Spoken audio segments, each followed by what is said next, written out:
Ladies and gentlemen, welcome to the Intel Extreme Masters Cologne, where it is the day of the finals, a best of 5 to decide our next Intel Extreme Masters champion. Will it be Counterlogic Gaming or will it be Gambit? I'm Eve Shock supporter, joined here at the desk by Mitch Kreppel-Voorspoels and Brandon St. Vicious DeMarco. And well, fantastic matchup coming up here. We'll see. Will it be Gambit? They have won in the past, and so has CLG. Doublelift hasn't, though, so it'll be a very interesting matchup. Yeah, I'm looking forward to see how they rank up against each other. Honestly, I did not expect Gambit CLG to be this final. Like, coming to this tournament, it would have been Rocket against Dignitas in my mind, if I remember the brackets correctly. And yeah, Rocket kind of choked there. That game 2, they gave it over to CLG. CLG capitalized really well on that, and at the same time, Gambit just every IEM, I rule them out somehow. I'm like, nah, Gambit's not gonna take this, and then they do suddenly magically appear in the finals. And they show up. Let's actually take a look at the bracket to see exactly how these teams got here to the finals. It was, of course, Rocket beating the Dolphins of Wall Street the very first day, but then getting knocked out by CLG 2-1, and Team Dignitas beating Aces High, but yesterday also losing 2-1 to Gambit. And CLG versus Gambit Gaming in the final. A very nice final, I would say, and we especially seen some of the new players and the older players, and definitely the changes of the teams coming into play here. I'm thinking of Link, I'm thinking of Pinoy and Cabochard for Gambit, so it's nice to see that their teams are definitely adapting. Yeah, I mean, I think that CLG actually played decently with Inkard, but if anybody remembers CLG history, they only win tournaments where they have a sub, so they have that going for them here. They actually have a chance of winning now, but this would actually be Doublelift's first tournament win. Let's see if they can pull it together. It'll be equally beautiful for Gambit to win or Doublelift to win the first tournament, of course. I'd like to remind you guys at home as well that you can vote for your MVP for IEM Cologne. Just go to facebook.com/IEM, and you can vote for either Pinoy, Zion Spartan, Link, Doublelift, or Cabochard. Guys, who would you give it to before the final? I'm going to say the card master, the Hearthstone mastermind himself, Link. He actually played pretty good this tournament. He looked really good in the LeBlanc, and a lot of people doubted him when he's coming into this, and I thought he actually played pretty decent yesterday. Kreppel. I think it's all going to depend on the final, but a performance that surprised me was Pinoy.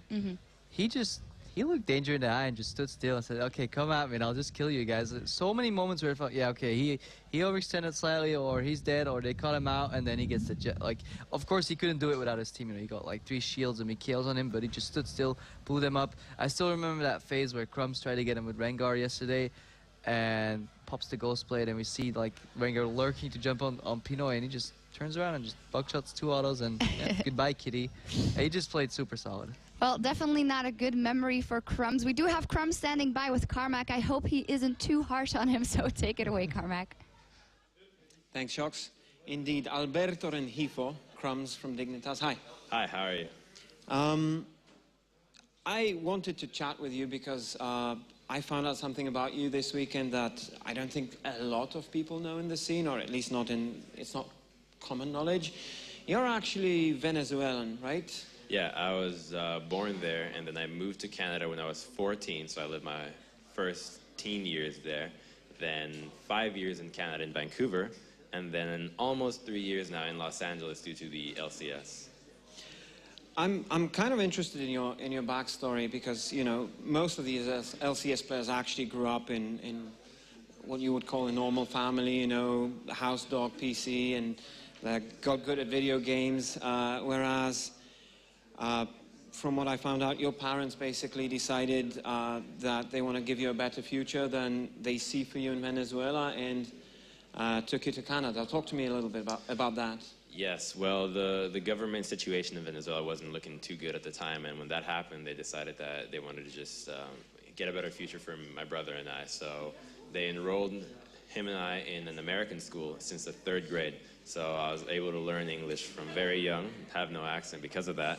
And then, yeah, I wouldn't have known otherwise that the world wasn't like it was in Venezuela had I not left, but they took me to Canada, and obviously I was heartbroken because I didn't know anything else. You don't really get to see, like, you're not seeing YouTube videos back then, or like the television showing you what the outside world is like. And when I got to Canada, then there's so many more opportunities there, and I mean, I would have never guessed that I'd end up doing this right now.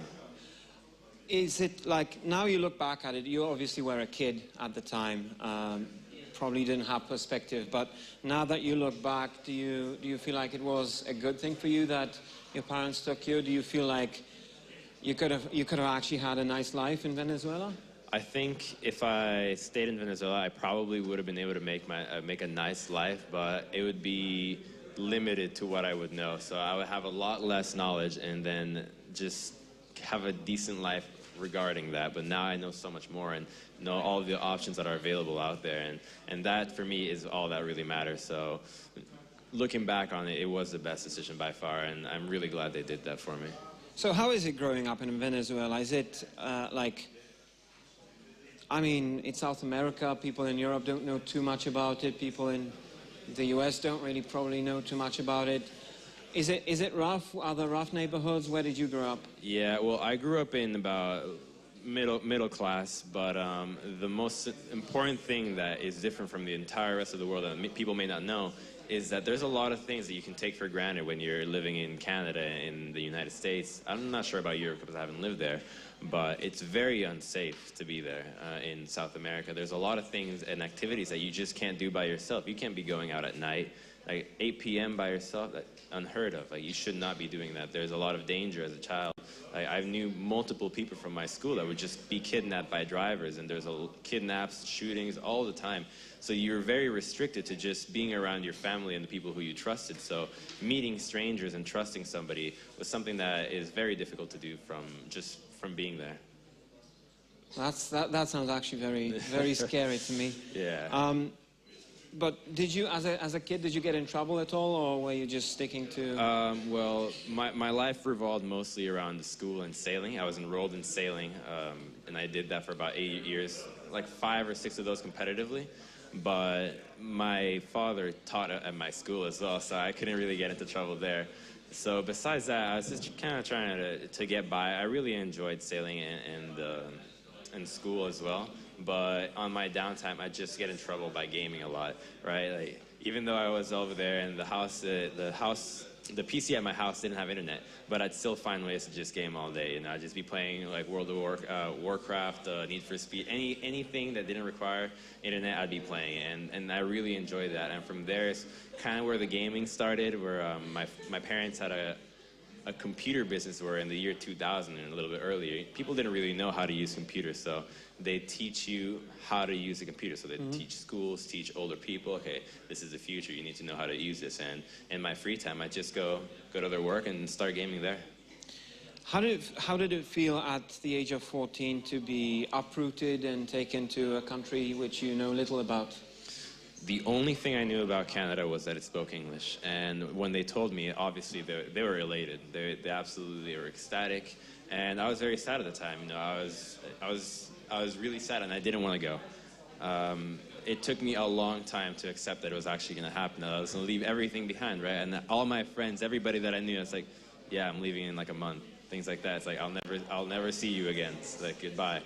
So it was very heartbreaking for me at the time. And when I got to Canada, it was still very difficult, but the people there, luckily, were very nice. And it took me some time, but I've eventually managed to make good friendships there.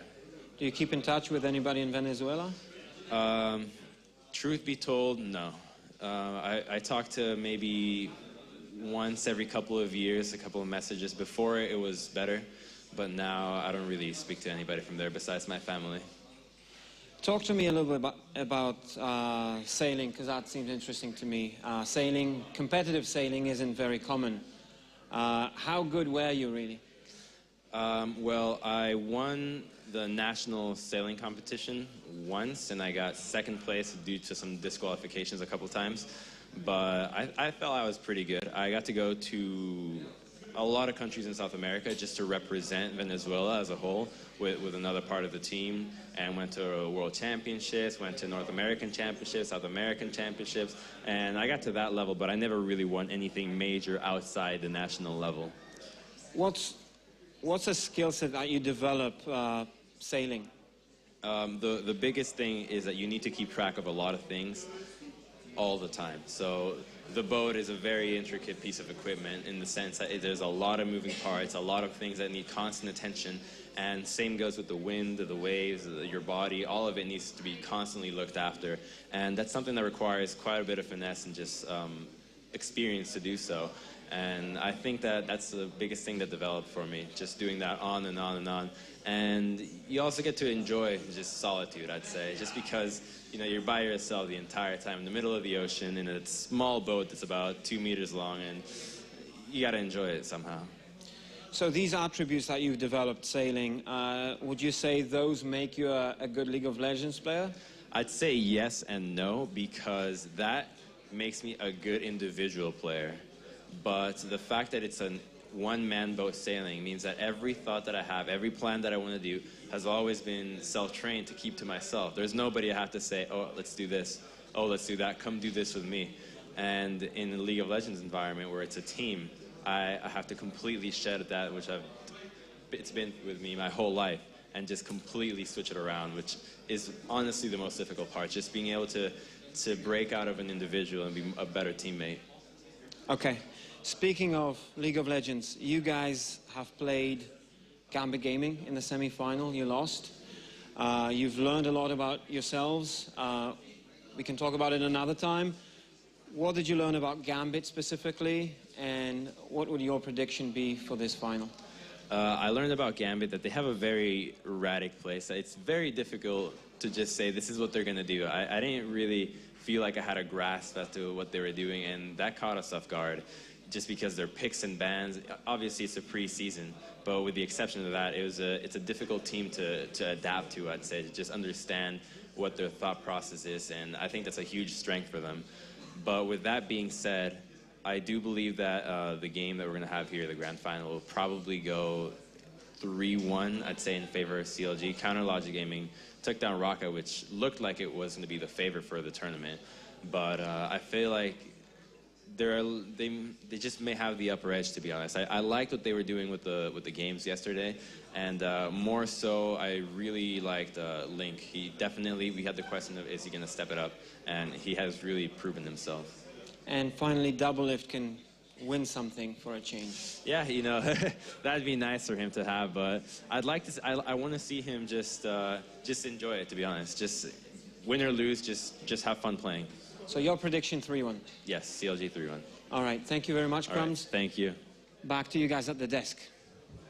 Thank you very much, Carmack, and thank you very much for that really nice interview with Crumbs. Got to know a lot about him. Did you guys do anything ever competitive outside of League of Legends? You're like a very good football player or tennis or whatever? Played a mean air guitar. I was pretty good at it. Air guitar, Crefo. I was actually a pretty decent keeper in football, but then the goals kept getting bigger as I aged, but I didn't.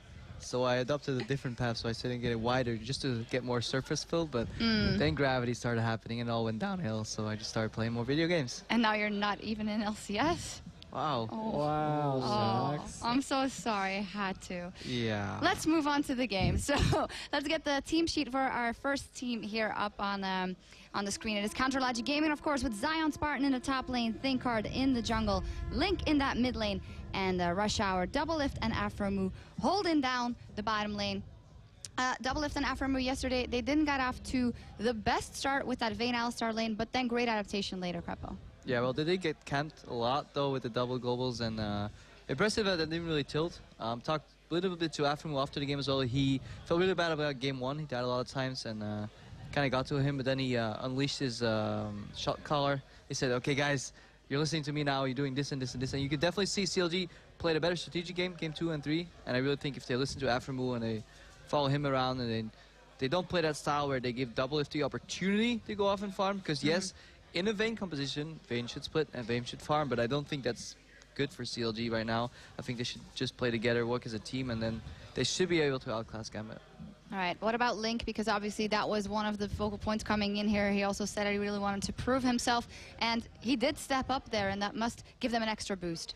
Yeah, I mean, of course, everybody always focuses on the bottom lane. So we got to take Doublelift out of the lane. Even so, they had double globals to do it. They had Pantheon and Gangplank, but both Zion Spartan and Link actually came out really well, and they ended up carrying the team on their backs, and they gave Doublelift some of the breathing room to actually get really fed on Caitlyn, and it just worked out great. They have a lot better team dynamic than they did last season, I think.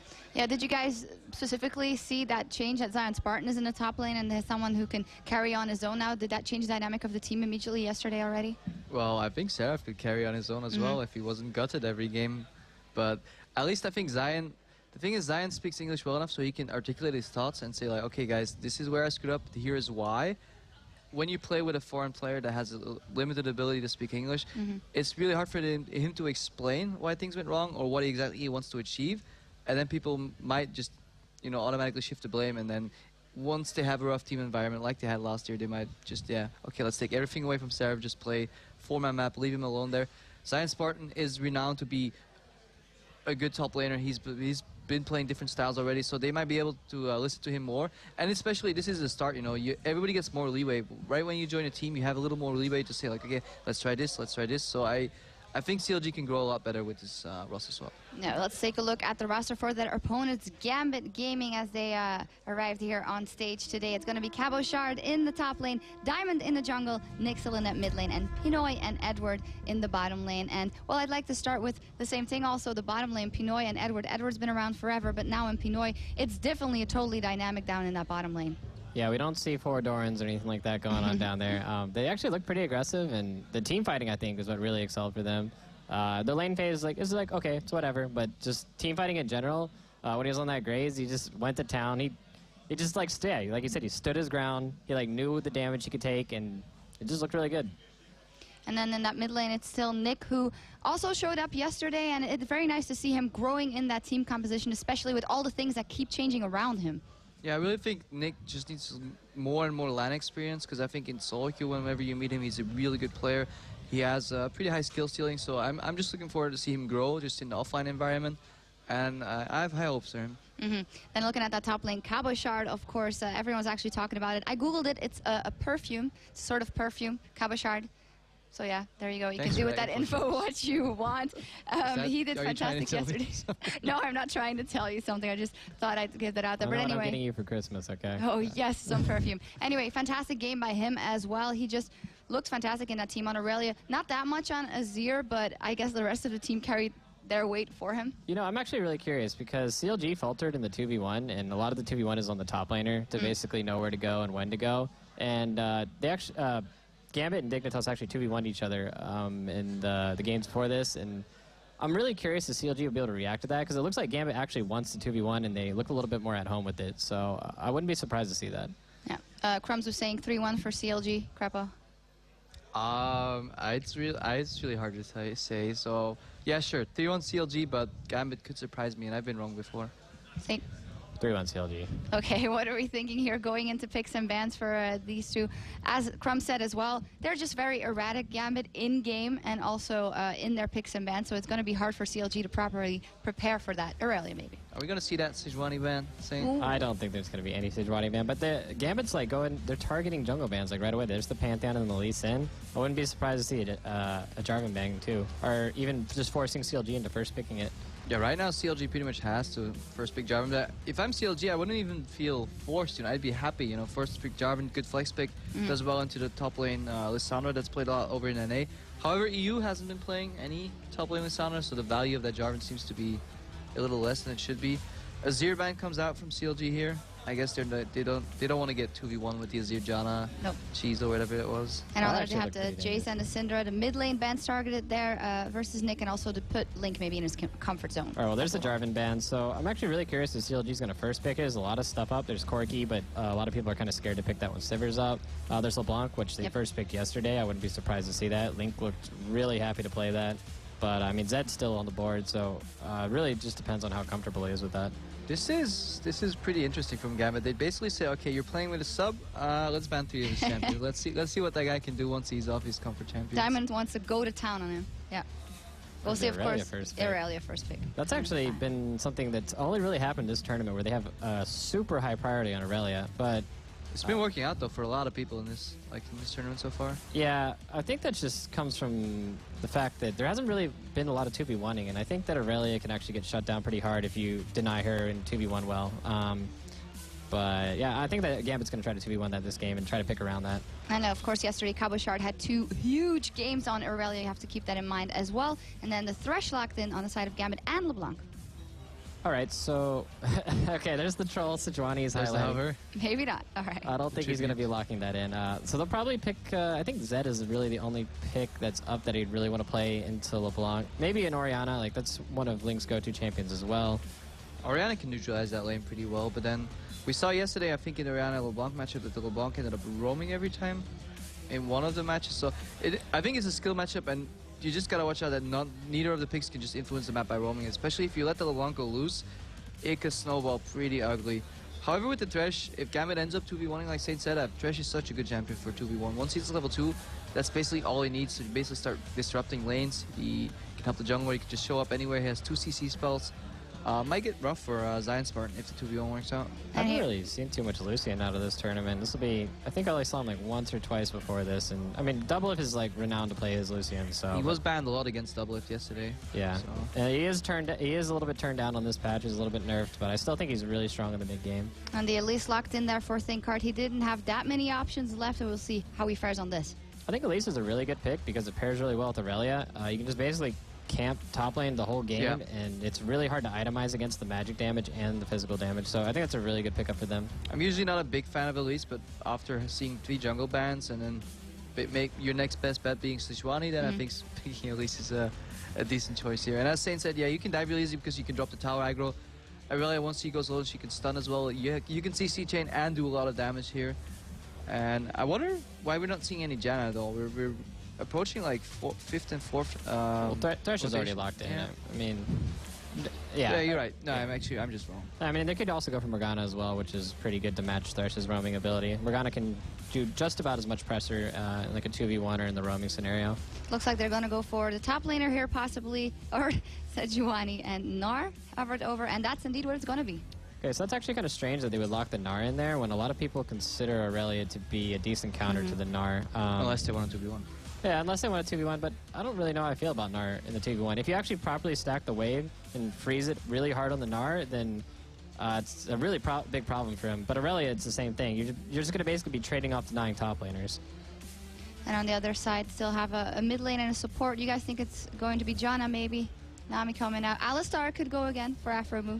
Although it didn't go that well yesterday, he maybe wants to prove something here. I don't know. It's probably just going to be a Janna. Like, that's the safest pick here. Depends on if Link does end up choosing that Oriana, then Alistar becomes a lot more valuable for the team. I'm not too big of a fan of the Janna Oriana combo in the same team, so Alistar Ori is something they could pull out of here. Janna Zed at the same time could be good too. Corki was left open, so maybe Doublelift picks it up here, although it's not his favorite. Oh, they have Lucian.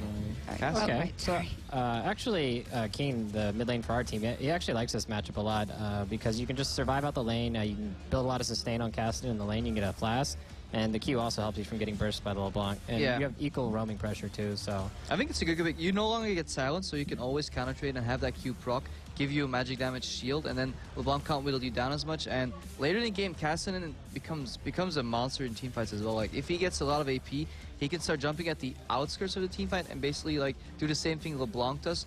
A little less initial like instant kill burst, but he has good sustained damage in those fights. I think it's a good pick into the Sejuani too, because Sejuani is all about locking somebody down and catching them out. Whereas if you lock down a Cassian, he's like, oh, well, I can just jump away from this. He's like, I'm good to go. And then on the other side, still the 80 carry left to be decided. Corki Graves, maybe if you know he went huge on that yesterday as well. Yeah, I wouldn't be, yeah, it's going to be the Graves. But I think Lucian and the Graves is a pretty even matchup, and I'd actually give it to the Lucian Janna lane. If Lucian Janna should be stronger than Thresh Graves, but it's outplayable on both accounts. But I'm still wondering if they're going to lane swap or not. Otherwise, that Aurelia might get really big against Gnar, especially with the Elise pressure. Yeah, we'll see. I think both scenarios, the 2v1 are like the head-to-head would be good for both teams in this situation. Because Aurelia, you kind of don't really want to 2v1 that much with it. But I don't know. We'll see how Zion's feeling. Based on the comp, who do you give it to? They're pretty equal, I'd say. Really, it's going to depend on the early game. If they can get the Cassian out of the early game and get him going, I would give it to CLG. But if they get hit hard early, then probably Gambit. All right. Yeah, if Cabochard gets fed, I think Gambit has a good chance. If he doesn't, if Cabochard falls behind, that might be enough to give CLG the win. All right, we will see how it plays out. We'll be right back after this with the first game of CLG versus Gambit. Shots fired.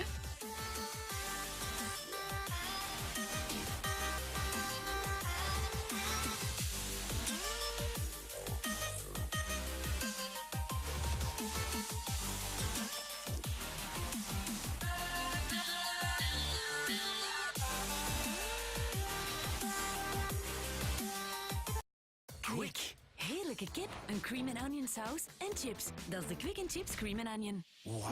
Kraak voor de Quick and Chips burgers. Quick, the power of burger.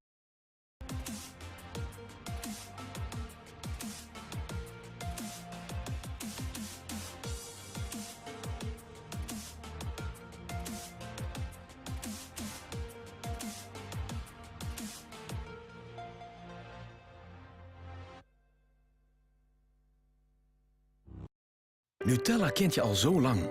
Daarom heeft Nutella vandaag een nieuwe naam. Die van jou. Afspraak in de winkel voor een pot met jouw naam.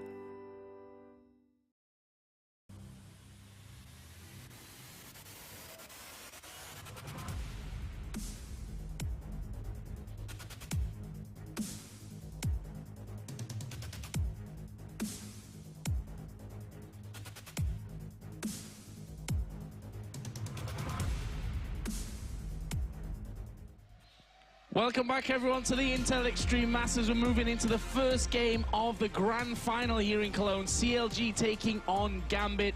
Gambit, traditionally the Intel Extreme Masters team. That might be a different story today. I think most people are tipping CLG to win this one. Yeah, after they fixed their mistakes from game 1 against Rocket, they actually looked super strong in the last series. Science Spartan on the Jack's pick was great. Now he has Aurelia taking it away from Cabochard, who was an absolute beast on it in game 1 yesterday. Yeah, we'll see how it works out for them. As you mentioned, Intel Extreme Masters is Gambit's tournament. That is the one they won countless times throughout 2012 and 2013. But Counter Logic Gaming are looking for their first victory in a long time, honestly. It's back at Gamescom 2012, I think it was, on when the they team beat as well. Team Solomid. Yeah, Saint was on the team as well, yeah. It'd be a funny story as well. It'd mean that Think Cards won as many tournaments in Double Lift in 4 days. Here's the thing for you. CLG only ever won tournaments when they had a substitute. That's true. Yeah. And that man is on your screen right now. Of course, CLG, Zion Spartan, Think Card, Link, Double Lift, and Afro Moo coming into this one. And of course, for Gambit, it is Cabochard in the top lane. Apparently a perfume. Diverprox in the jungle on the Russian boar, Szechuani. And Nick in the mid lane on LeBlanc. Pinoy, well, can he be manly once again on Graves alongside Big Eddie on Thresh? And I really want to see in this game here how Gambit will handle the solo laners from CLG, because they were the star players yesterday. Double Lift managed to get a lot of kills in the end in the team fights, but Zion Spartan and Link were the big players here that carried them into late game, and then Double Lift could take over. Well, it is a deep ward possibility for Gambit. They're moving in and around the bottom red buff. Looks like they want to get that lower lane. So is this going to be a sign that they want to get them 2v1 lanes that the desk was talking about? Of course, we'll see. Cabochard on Nah. I kind of feel that Na's much better at 2v1 than Aurelia. Like, I know Saint was obviously questioning it, but when you were to compare, clearly, obviously, if you're pushed on the tower, Aurelia is going to be fine. But if you're freezing a lane, you got to feel Na just simply with the boomerang gives him a much bigger advantage. Yeah, having a double range down this bottom lane with Gnar and then Thresh as a support it's a bit easier and safer to push out the lane. And Gnar has the advantage. He doesn't need a power spike in mid-game with Trinity Force. He can actually go full tank instead and just be useful in these teamfights. And Eddie, he's behind enemy lines. Yeah, he's not actually spotted though, so, you know, this stealth Thresh doing the work. Now he's been spotted though, and Elise is going to come across. He's going to walk in the right direction here. Look at the minimap. We see there that Think Card's on the bottom side by the Krugs, and Eddie says, no, not a chance. I know what's going on here. We'll be able to get away. Actually, Cabochard going low there as he does the Grump at the start. Yeah, right now here, Pinoy was helping Cabochard during the Grump, so he gets level 2. But the bottom lane from Gambit, on the other hand, has really been denied early on. CLG with a massive advantage here early. Should get the early level 2 as well. We'll see if it works out. Of course, it did mean that CLG also didn't go for them Krugs. Aframu taking a lot of damage earlier in this exchange. Eddie. You see when he starts throwing those hooks out early? Pretty sure he's leveled up Flay as level 1. We'll see what he does on Aframu, who goes straight in with a Howling Gale. Double Lift quickly on there, but there is the Flay onto Double Lift, and that will slow things down. But good trade for CLG that time. Yeah, not the best start for Gambit because Science Spartan was actually doing the Merc Wolves at the same time. Let's see what Diamond Roxin doing here. Well, there's a dive in from him, and he takes a tower hit, but we see the instant flash from Link. That's very reminiscent of, I think, the first time we saw Sejuani played yesterday by Diamond, actually, in the mid lane. Only difference here, Diamond used his flash yesterday. He didn't this time around, so he can go for another gank. And he actually just did 2 camps himself, and then he walked in for the gank only with the red buff. Recalling now, you can see on the minimap, his blue buff is still open. He can go there now, get to his level 4, and then go for the next gank. I think Card's going to try and counter that. He's heading up towards the top there. Oh, this is good aggression on Link. Actually may get the root down, not enough to finish him, but that is a juicy target for a jungler if I've ever seen one. And Nick may be even fancying this one. Haven't seen a lot of LeBlanc for Nick, actually.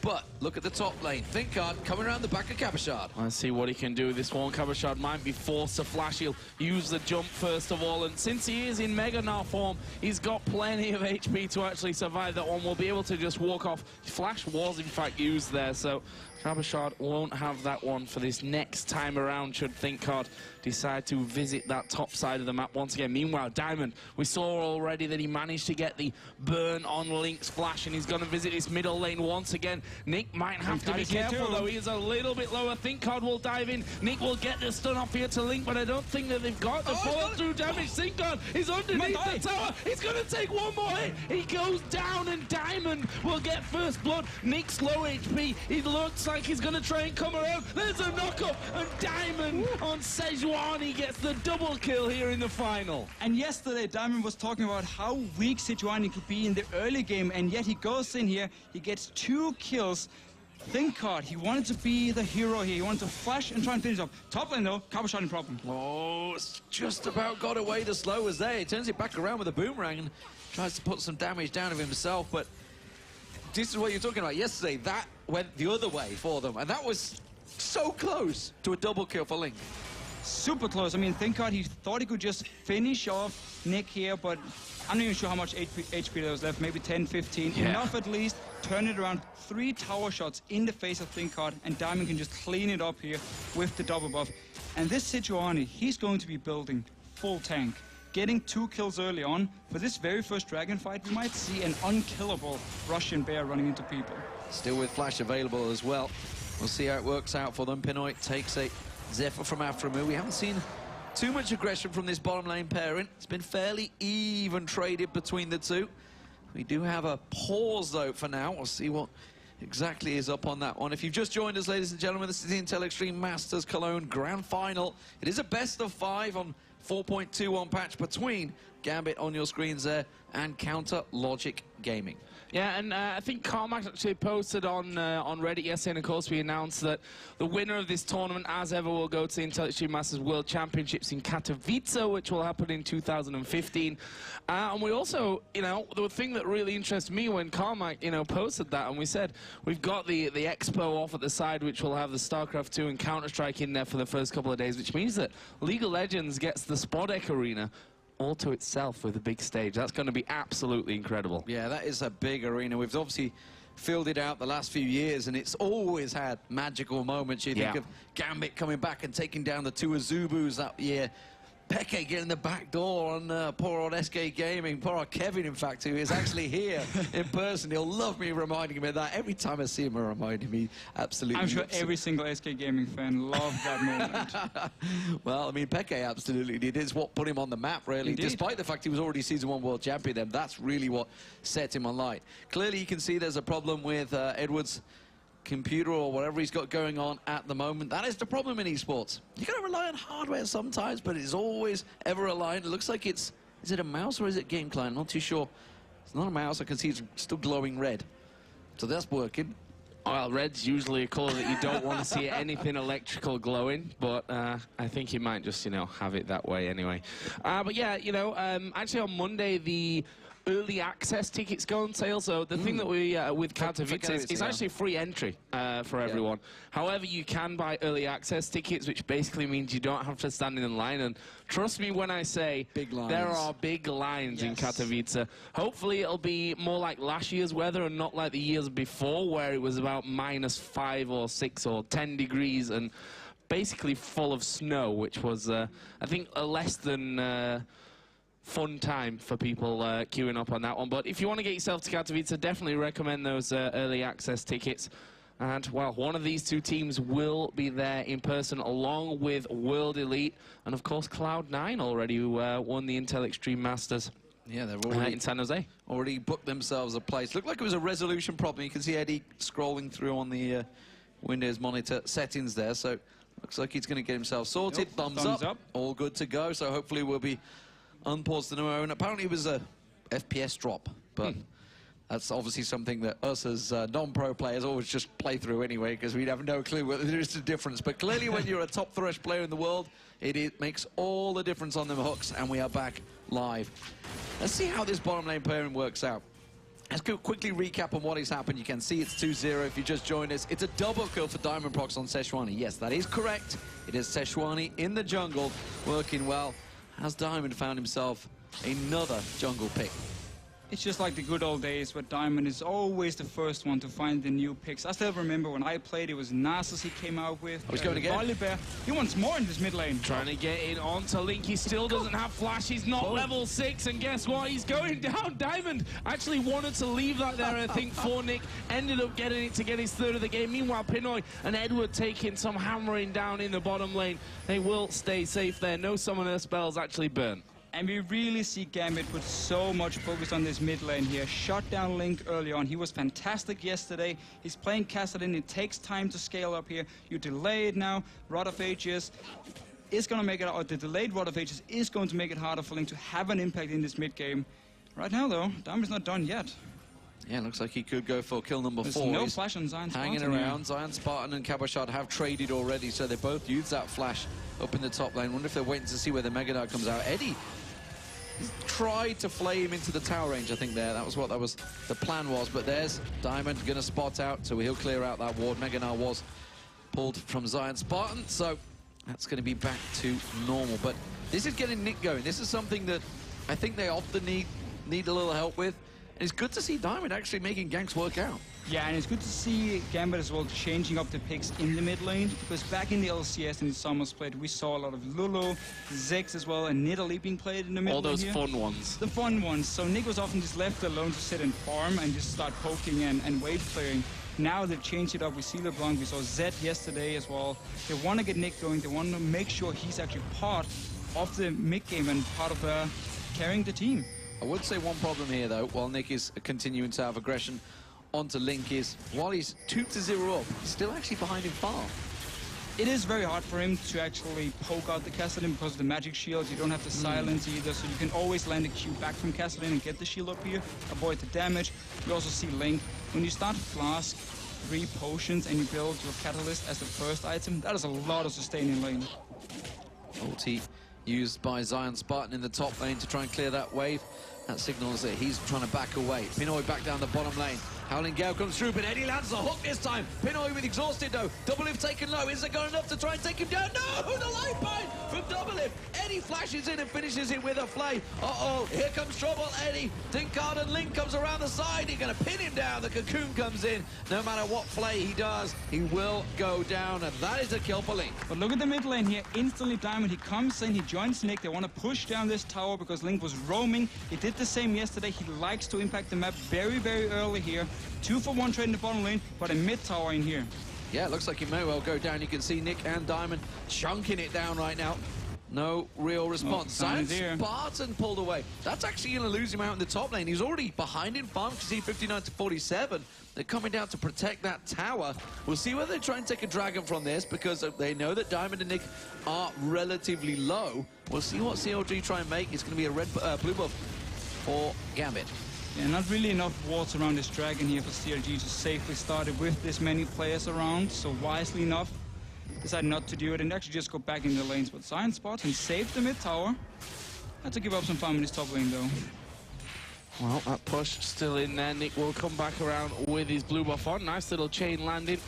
Well, not actually proccing. Look at Pinoy going aggressive. Will throw the ulti in. There's the flash. One more auto attack will do it, and he manages to take him. You know what? Afro Moo might go down as well. Oh, that's a fantastic monsoon, though. We'll get him away from it. Rest of the team from CLG starting to collapse in, but can they get the kills? Edward at the backside. Pinoy will be the focus here, first of all. Link will take him down. How can Eddie get away with this one without that box? He'll use the flash, first of all, and then the end goes down. And actually wasn't even a flash there. He just moved forward, didn't have the flash available to him, and that will be a bit of a cleanup down the bottom lane. They've taken the mid tower, though. Yeah, but look at the two pink wards here in the river by CLG. That's why they can roam from the mid lane unseen down to this bottom side, and once again pick up some kills. Link, he started 0-2. Now he just got 3 kills in the bottom side.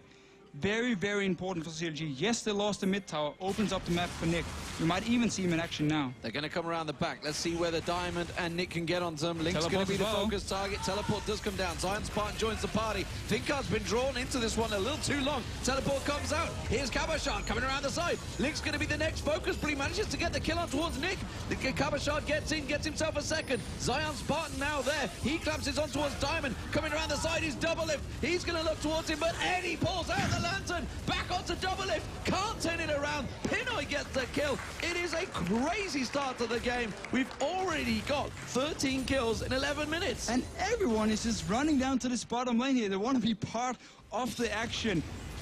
Diamond procs on this Sejuani. He's just absolutely insane. Every time he locks onto a target, he will just perma-CC them, kill them. What can we say? The guy has 3 kills already and 3 assists.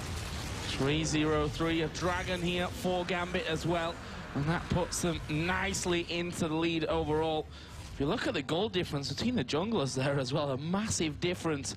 Really good start. I never thought we'd see the day when I'd say Sejuani is maybe going to be banned in the next game, but that might actually be coming into this one as Link going a bit aggressive there onto Nick. But Nick, I have to say, I never really particularly enjoyed watching him play in the LCS last season. Must be also the fact that he was playing Ziggs, Nidalee and Lulu in that mid lane, which aren't exactly the most thrilling champions to watch. But so far here at Intel Extreme Masters Cologne, playing more assassin champions, which I actually feel he's doing really well with. The whole playstyle from Gambit has changed completely. You see Pino on this Graves in the bottom lane. He keeps flashing forward, killing people. He got double lift one-on-one before here, just flashing in his space. That is something Genji would never do. So you have a complete change in playstyle now from the Gambit we saw in Season 4, where it's a lot more aggressive. They want to make the plays. Sometimes it can backfire. Let's see what happens in this bottom lane. Bottom lane, he's getting poked. Diamond's waiting in the top as well. We'll see whether anything happens there. He's just being drawn out. Eddie trying to bully them out. This is definitely a lively lane for sure. Diamond, he's been sat here for a while now, but Zion's about to pull a ward straight in his head, comes straight charging across, tries to lock on towards him. He has got his ultimate available now, remember. He could lock him down. Zion Spartan comes around, dashes onto Kabashard, who turns into Mega Gnar. He's tanking it through, will flash, but he gets the kill. Link is coming, though. We'll see whether he's able to clean up anything. I think he's going to have to back away because he's got pressure from Nick in mid. Just a super nice setup. Kabashard staying near the wall as well, so Zion Spartan, in case he jumped him, you just knock him straight back into the wall, kill him, take another tower here. Gambit is putting so much focus on these soul laners early on, where they want to go and push the towers every single time anyone is roaming from CLG, and it's been paying off. But they need to clear these pink wards in this river here. It's too easy for Link to roam around, and nobody can spot him. Well, the problem is because Diamond's just not gone down that river yet. He's been spending so much time in the mid and top. It means the bottom lane is getting focused. Link, though, is spotted out by a pink ward, so nothing coming from it, and it's actually drawing Nick towards them. Not sure about this one, Eddie. Going in there into the tri-bush. Link will rift walk back to that tower. And there was Nick coming down as well to get involved. And this is the Diamond that we used to see almost every game for Gambit as well. The Diamond that carried them to, you know, success time and time again. And I think it was somewhat missing, to be honest, last year. Yeah, I mean, he didn't actually shine before relegation, where it really mattered for Gambit, and everyone kind of stepped up, but especially him and Edward, actually. Two members who we criticized during the summer split because we just didn't see the same performance. Again, we have to remember they are one of the few teams who doesn't have a gaming house. They have to travel from Russia to Cologne to play, and now obviously it's going to be Berlin. Mid lane collapse. It makes it super hard to get enough practice in, and you will fall behind. Nick backing away. Like you say, you know, they've had however many months it is since the LCS finished, obviously, to confirm their roster and practice, basically. I mean, I don't know how much practice they do in the off-season. Some teams obviously like to take time off, but they've obviously been able to certainly work on their solo cube mechanics. So there is that pink ward finally going down. He spent a good 10 minutes there, so he's done his job, that's for sure. Nick picks himself up the blue buff, and we'll return to mid lane. Yeah, I do want to see Gambit pick up some more pink wards themselves, because CLG are the only ones who goes back. The only pink wards on the map, except for the one we had in bottom before, has belonged to CLG, and it simply means they have the vision control and being able to roam around. Gambit, with all the gold they picked up from these kills, invest them into some pink wards. Oh, bot lane could become a bit of a party once again. Diamond looks like he might want to get a ward in that tri-bush. Is he going to come down bottom? He is headed down bottom. Camo Shard not moving from that top lane just yet. His TP is so close to being off cooldown. In the end, though, we saw Zion Spartan walk all the way down there, and he's going to walk all the way back as well, as Nick getting a little bullied here in that mid lane now by Link, who's got Evolved of Ages. Bit more tanky now to survive the pressure. Good play from Link there. He spotted that, obviously, Nick had just used his combo and quickly straight away back on his face. Forced him actually to back away from that tower. Going to give him a little free time there.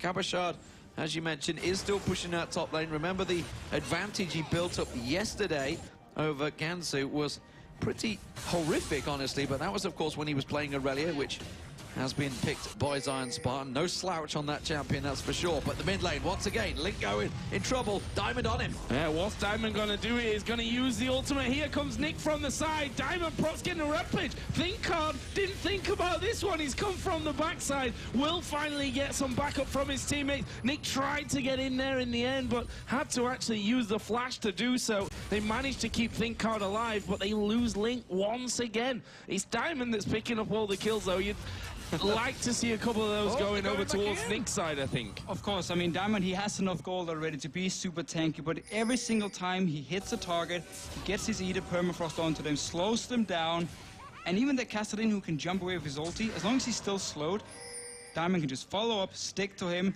and keep him locked down. And it's been working so far.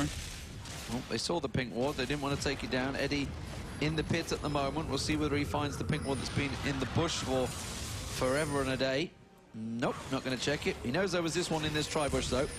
Wonder if they're going to think to check the bush behind them. Nope, they're going to leave it alone.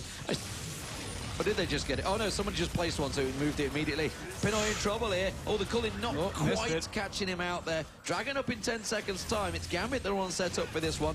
But look at the top lane. Diamond is the man that's up there stopping Link, so he's a long way from this fight right now. Yeah, 2 members top here. Only one of them has teleport ready, so if Gambit does start the Dragon here, they should be able to pick it up with the 5 members nearby. Diamond is coming down as well. Everyone collapsing straight onto the Dragon. I think it's a turret trade, looks like. You can see.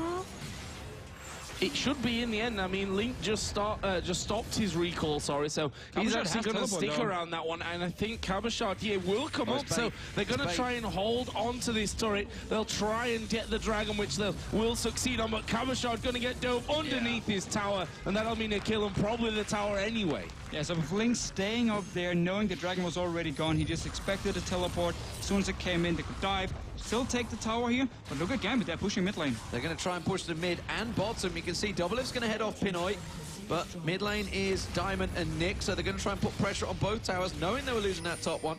Looks like it may well be the bottom. Doublelift on his own right now. Eddie comes down, the whole man's on him, pulls him into that box. Nicely played. Should get taken down, but there's the shield from Aframu once again, saving the day for his support. Diamond coming around the side. Doublelift in trouble. There's the teleport from Zion Spartan. That will call the recall. Nick now might actually find ThinkCard in the jungle. Everybody from Gambit does disengage. Holy. Wow. Moly. In the face. Yeah. That was like really max range. Didn't expect him to actually connect with that one, and a kill coming in for Pinoy. I didn't see whether Doublelift actually dashed into it. It looked like he... I don't know. I just don't know what he was thinking. So the thing is here, Pinoy early on, he actually got the brutalized, so he's investing heavily onto this early game here, as much power as possible. Getting this early armor penetration really makes your spells hurt a lot on this Graves. It does mean he delays his own like late game build. You don't really want to have the Ghostblade late game, but for now, as long as he can pick up the kills, it will be worth it. But we're gonna have to see if Gambit can then close out the game. Well, it's a brutal game, that's for sure. 2-2 all square in turrets. 11-6 in kills. Very action-packed start here. 4-0-4 Diamond Procs. We'll see how that continues. Not ideal that the kills didn't go to Nick. Just think of a 5-1-4 right now, because most of them have been in that mid lane where the kills were. Yeah, he would have DFG by now. Yeah, he would have DFG. He would be a scary, scary beast. And the likes of Aframo and Jana would be extinguished in seconds. Cabochard's going to get spotted by Thinkard's skittling spider. And that means, of course, the top lane is going to be left empty. Something that has kind of gone unchecked in this one is Zion Spartan. While he's had a fairly quiet game in that top lane, he's actually being set up for a gank right now, but I don't think he's going to fall for that one. He's just going about his business. Triforce is going to be completed soon. He's going to start the split push. How are Gambit going to react? Well, the thing is, Doublelift just died again. Well, Pinoy he's got his number at 0-5-1 right now. I don't think Doublelift is used to playing against an AD carry who doesn't even care who you are. Just dive straight into your face. Turn the names off and forget who you're playing against. He just dashes forward all the time and destroys Doublelift. He's clearly not expecting it here, and he's just fallen so far behind in terms of like the damage he can do. But Zion Spartan in this top lane, his Trinity Force has actually been delayed quite a lot. He had to get his Ninja Tabbies as well. He had to roam bottom lane a few times where he lost quite a lot of farm, in the mid lane even to save the tower. So he's actually not the biggest concern for Gambit at the moment. Let's just see it again. Well, that's just beautiful setup. You start your ulti on Grace and then you flash after, and Doublelift has no time to react. Yeah, that was fast-paced. And what I love about Pinoy is actually he's just like a big esports fan. I know for a fact he was at DreamHack basically as a participant, or not a participant, a visitor, just watching.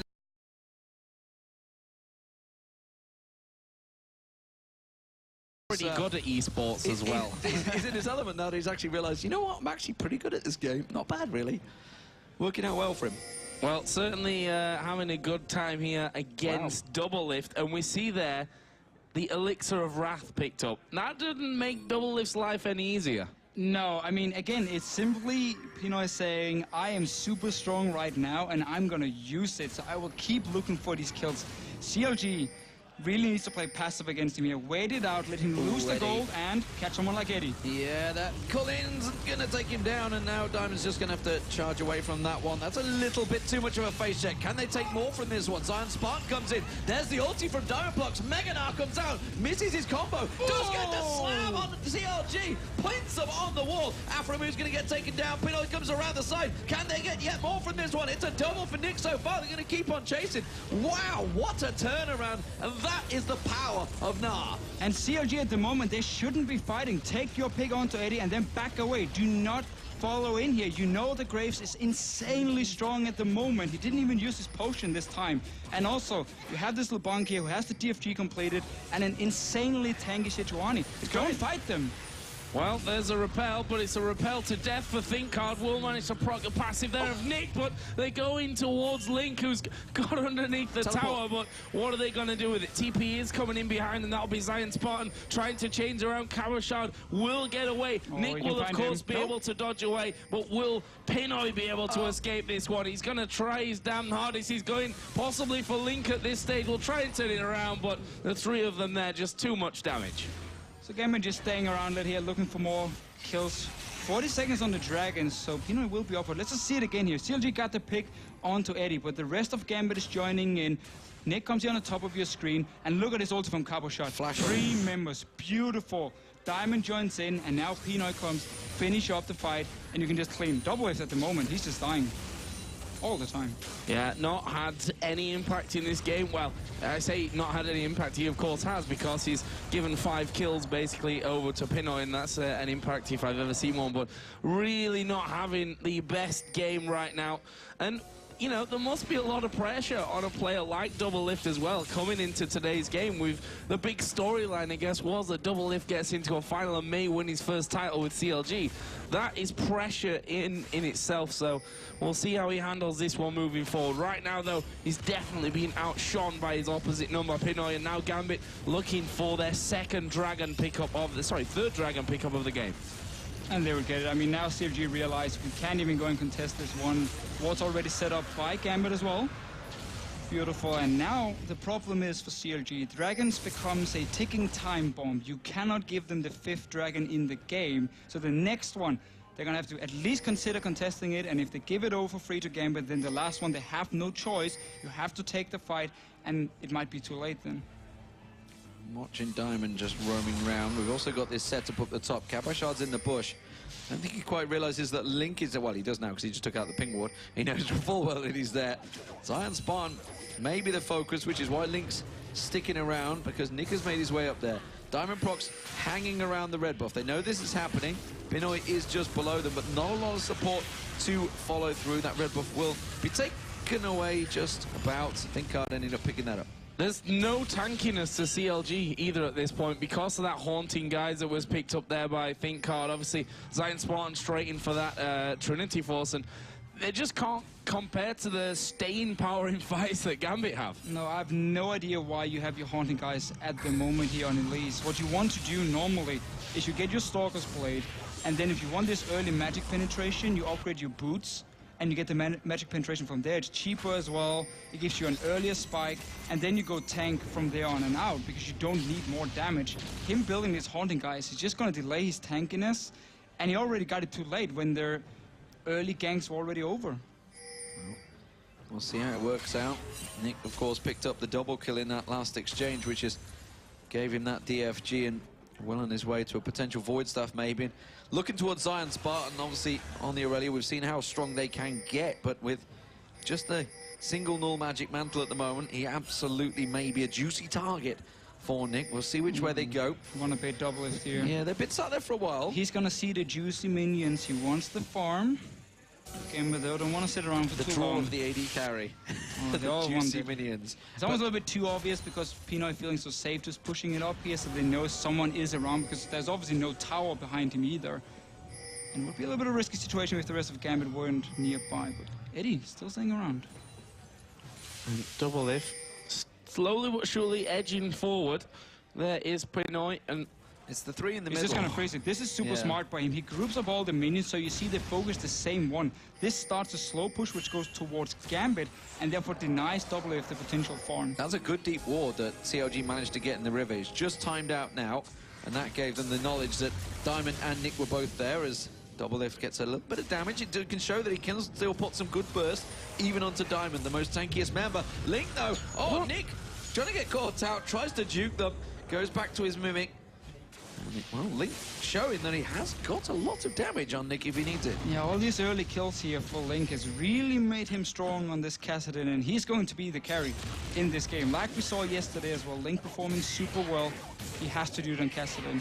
And we might see Gambit and his team fight just try and shut him down early. If he goes for an Hourglass, it becomes even harder. If he goes for Death Cap, it could be super risky for him, as there is a lot of CC coming in from Gambit. I think you had a slip of the tongue there where you said Nick trying to get caught out. It actually looked like he was trying to get caught out, though. You know, diving full on into that brush with two men on the tower as well. Let's see if Pinoy, though, has got the burst damage. I guess that probably signals a possible no at this stage. He's like, well, if I don't, then I'm dead afterwards, that's for sure. Actually popped his potion while standing in there and then decided it was a little bit too risky. I mean, his team probably just said no. Yeah, look at where the rest of the Gambit is on the map. Nobody was nearby in case two members from CLG showed up. They're trying desperately to set these traps to find Eddie or just someone roaming into the bush. There is Eddie, you can see him just off the side, but he has got Nick nearby. There's the sweeping lens. Don't do spot the ward, but look at it. Look how cautious they're playing. They're completely aware of the trap. So as soon as you spot the ward here and you see the duration on it, you know it's just been placed. It's just been put we have 0 wards in the river, so they are standing right there waiting for us. And they've reacted. They've gone straight across to the side. I still want to see more wards from Gambit. If they really want to like force CLG out of their own jungle, they need to buy more wards. At the moment, it's just all invested into items. That was the ulti coming out from Pinoy there onto him. Zion Spartan actually caught it. Oh, that death sentence was pinpoint. So close. Zion Spartan just about getting away with a whisker there. Puts a good burst back onto Diamond Procs. But Kabashard not with the team right now. That's going to get spotted. They've just used a scrying orb, actually. And CLG, they're rushing up the mid lane. Yeah, but rushing to what? Maybe take the outer tower here, lose the inner tower in that top lane as well. Kabashard actually will be coming across, so they might even be able to cover this one off. They've got Janna around it. Double Lift will finish off that outer turret, but Kabashard will be around there to stop them pushing any further. They need to react to Gambit, who are now pushing with 4 men in this top lane. It's going to be another tower. I mean, there's nobody to stop them here. They're going to keep on going. There's a death sentence on Link. Diamond fancied it, takes the lantern, just backs away. Zion Spartan has backed, use the TP to get back there quickly to defend it. Oh, now double lift. They're going to try and rotate on towards it. Diamond could flash stun him, tries to go for him, doesn't bother using the flash, so double lift dashes away. And well, it's an inner for an outer turret for Gambit. And Diamond saving his ulti as well here. Didn't want to try and trade it for a flash with double lift because the dragon is coming up here in about 25 seconds. Going back as well, buy some items, pick up some wards as well from Diamond's side, and now you just got to set up this vision control. Force CLG to come in and fight, because they cannot allow you to get more dragons. Not sure if they want to back away. They know that the ward is still there, remember. Eddie scried it out, used his sweeping lens earlier on to find it. So they're well aware of the vision in that bush, and I think they're actually trying to bait it. Now they can see, of course, a fresh ward there, which they're going to clear out, but CLG trying to get vision in that dragon area. Yeah, but two very key items has now been picked up by Gambit. Frozen Heart and also the Randuins for Capo Shot. Against an Aurelia and a Lucian, this is so important to shut down their attack speed. Oh, they're going in. They want to go for Nick. Nick's going to be the focus target. Gets away quite clean. Did take a burst, a null sphere from Link. Diamond again. This is actually very risky play for both teams. Like, whoever loses this is in a serious situation. Diamond may well just be the trouble. They get absolutely annihilated. They can focus fire down that tank, and that's going to be the dragon for CLG. Yeah, again, so the problem is, Gambit at the moment, they're not looking at the dragon timer properly. They're not timing it with getting down all the vision they need, and the time they go back to base. If you recall 25 seconds before it starts, it opens up for the other team to walk in, set up all their wards, and then look for this pick here, and it worked out for CLG. Diamond tried to clear the pink ward. In the end, he couldn't see anyone coming towards him, and he ends up dying. We really need to see Gambit use this advantage, control the vision, and then you can make the picture yourself with the LeBlanc pick. Yeah, I was going to say, I don't think it's even necessarily just the timing on ward in there as well. If you look at the map generally, in the last 5-10 minutes even, Gambit have pretty much been running around, and they didn't have much vision whatsoever of the entire map. And we also see that first dragon for CLG worth more 31 minutes in than it was to Gambit when they first took it. Yeah, absolutely. Definitely an important one. Scrying orb was used by Double Lift, which spotted out Cabashard straight away, so he backed away from that bottom. But look at this. Gambit, they're going for Baron here. This is going to be sneaky. We can see Afromu and Link nearby. They're going to try and come in for this one. They're coming in as a pair. It's a dangerous play. Pinoy, you're going to have to dash out the back there. They do back away. They were spotted. CLG not letting them get away with a sneaky Baron now. That's actually leave a lot of open space. Remember, Zion Spartan doesn't have teleport, so they could continue to try and force that. Look at Double Lift here. He wants to go down and try and gank Gnar in this bottom lane. Oh, but they're close by. Oh, it's going to work for him. Oh, no, we'll hop away, but here comes Nick from the side. He's gone for double lift, but there is a summoner he'll use. I think he might be able to escape. No, last tick of the Ignite will get him, and that leaves Zion Spartan versus 3. Meanwhile, Diamond, here comes Pinoy as well in the jungle. They get set up perfectly. He bursts them down with the ultimate. Thinkard will hop away. Cabashot actually got knocked up, but a double ultimate against the wall, and the hook onto Afro as well. And that is 4 men down here for CLG. And now, if they didn't get a Baron before, they'll get it here. They may even be able to take an inhib with them. So Gambit here simply just baiting out the gank to Cabashot in the bottom lane. Instantly Nick is there. I think they can win the game here, you know. Yeah, there's 20 seconds left on Kassadin. Playing it safe though, backing away. You already have the ward set up for this Baron, and CLG is pinging it. That explosive combo from Pinoy right now, absolutely decimating anyone that gets in his way. They're pushing up towards this Baron. Remember, teleport will be up for Zion Spartan. They have a ward just off the side there, so CLG completely aware of this. They're only just respawning though. Can't do anything. You have to just give it up. I mean, even if Zion Spartan jumps in, it's just to give another kill and the Baron buff over. We'll see whether he actually gets the teleport. Cabashard could TP across, but he's actually low on hit points. Here we go. Let's have another replay of this bottom fight. Yeah, so Double ganking in this bottom lane here, but look at Nick. He knows exactly how much damage he needs, so he flashes forward for an auto attack. So Double ends up dying from the last tick of the Ignite, and meanwhile, Pinoy up here, as soon as he gets in, he can just destroy people. This combo with Situani's stun and then the burst from the Graves is working wonders. And Cabashot, second great ultimate of the game. Followed by a easy hook for Eddie when the guy stood still. Oh, Cabashard being camped out here. Is he going to keep on pushing with this wave? He's actually bounced across the Grump and unaware that there's 4 members of CLG lying in wait. Turns into Meganar.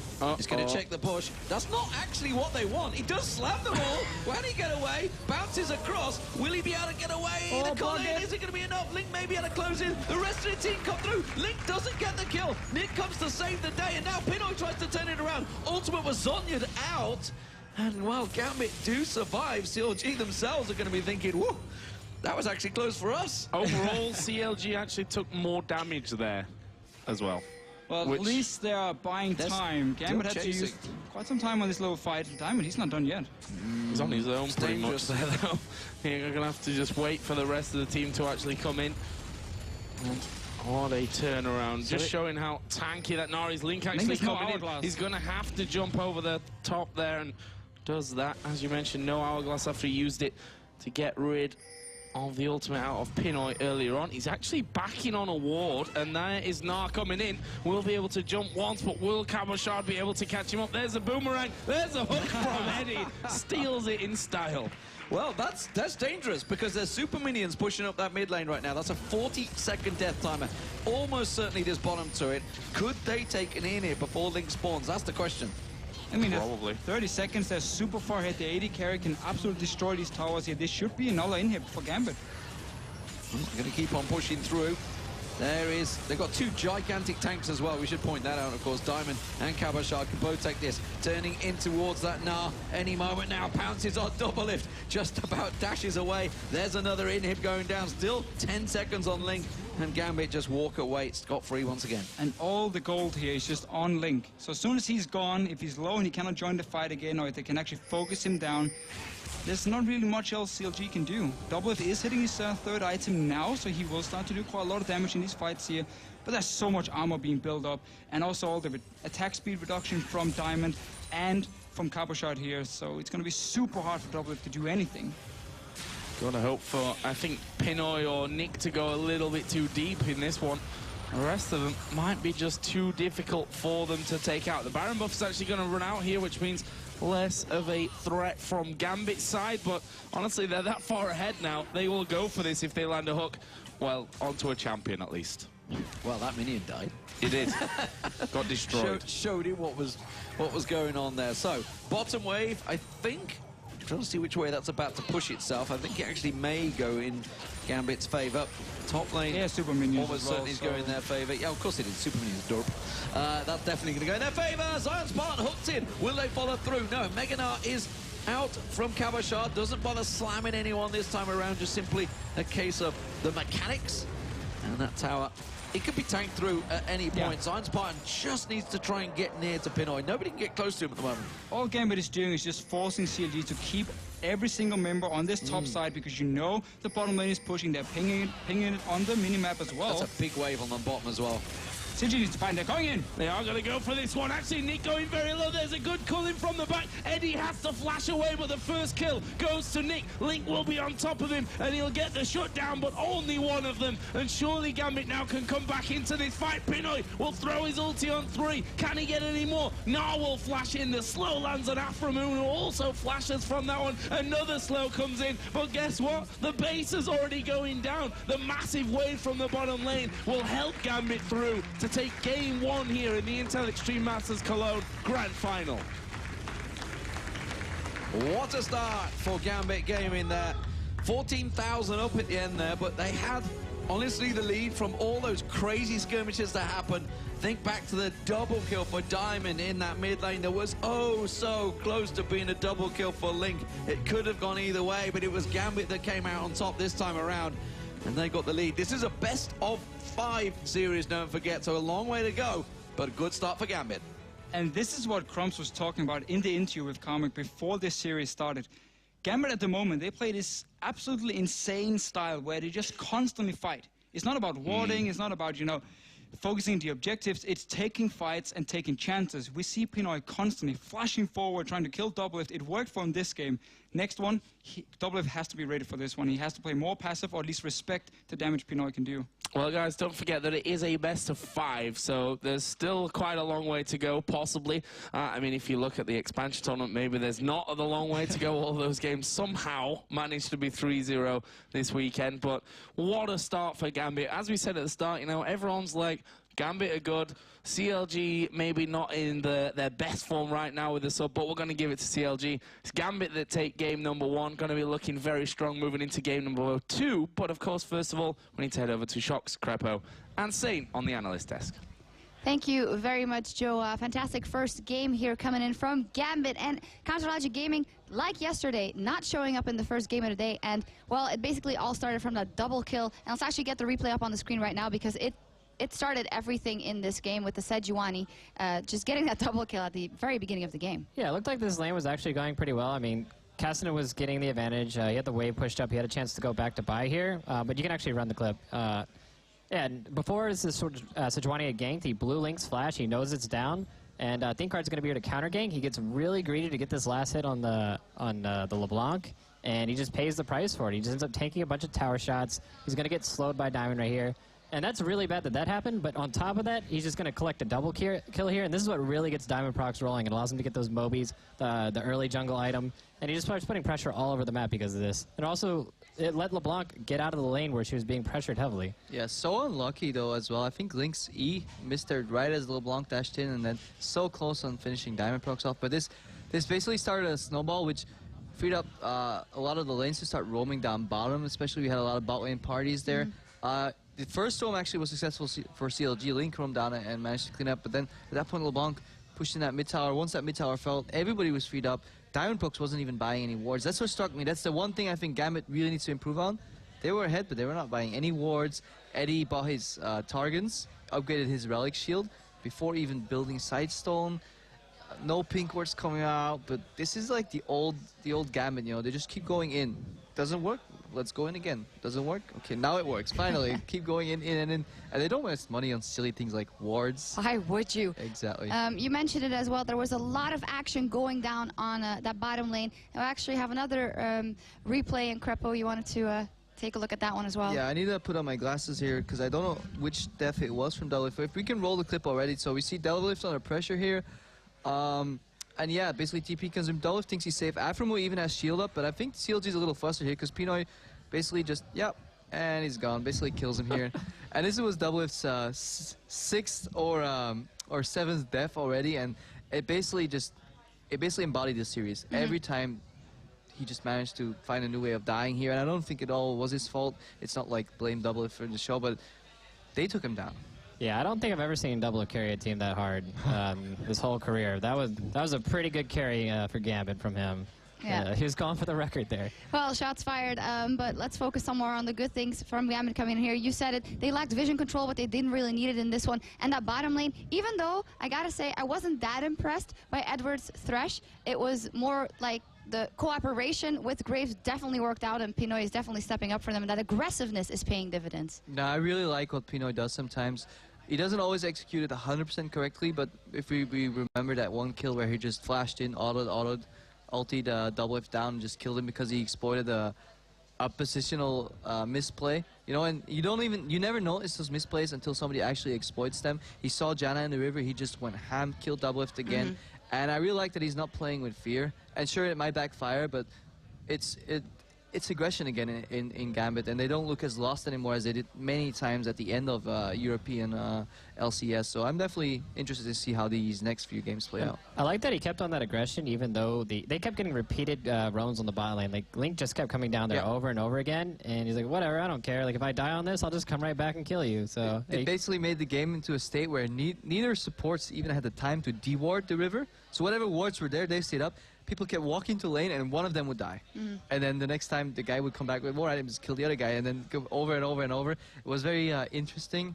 I don't think the most strategically in-depth game, but there is a lot of skirmishing, a lot of blood, and really good first game. Let's also maybe highlight Nick again. I don't want to bash on Link too much because obviously that double kill in the beginning just was really bad for him to get going in that lane. But I like that Nick is going for LeBlanc. He went for a Syndra. He went for a Zed. He's definitely found a new sense of himself, and he dares to choose those aggressive champions in those comps. I'm going to have to go the other way on that. I think, at least in this whole tournament, I think Nick hasn't really shined out in the laning phase. He's really good out of the laning phase, and he does like a lot of nice stuff in the team fighting and getting picks, but I think his laning phase is pretty weak. I think if he didn't get that double kill, that didn't happen. If Castanen had just went back to buy, got his items, I think it would have been a different story. Yeah, just ThinkHard just needs to be a little bit more cautious in his ganks. Yeah, just a little bit. So yesterday we also saw that CLG lost the first game, then bounced back phenomenally. So what is the game plan here for them? I mean, they have one analyst and a coach with them. This game is easily analyzed to back to that double kill. If that didn't happen, Cassidy died at level 5 again without flash. A little later, Diamondpox and Nick took him down there. If they didn't die at the initial double kill, he probably wouldn't have died there either because he would have more XP if they just stay passive. Cassidy at level 6. A lot of the roaming, a lot of the map pressure would have died down. I'm pretty sure Doublelift and Afro would have been able to hold their own on bottom then, and we would have seen a completely different game. So, knowing it's a best of 5 series, knowing you can break down the game to one crucial mistake, it'll be relieving for CLG, I think, and it'll be an entirely new game. You know what actually surprises me a lot about that game is the Kebushard and matchup against Zion the Spartan, because the Irelia is actually supposed to be favored in that matchup, and he just like took it in stride, and he made really good TP plays. He had really good team fighting, and it looks like Kebushard actually came out ahead in that. Yeah, definitely. Very impressive from Gambit there. We got to take a short break. I do want to remind you that you can go over to esl.gg/IEM Cologne raffle to win a bunch of gaming gear. So good luck with that, and stay here because we'll be right back with CLG versus Gambit, Game 2.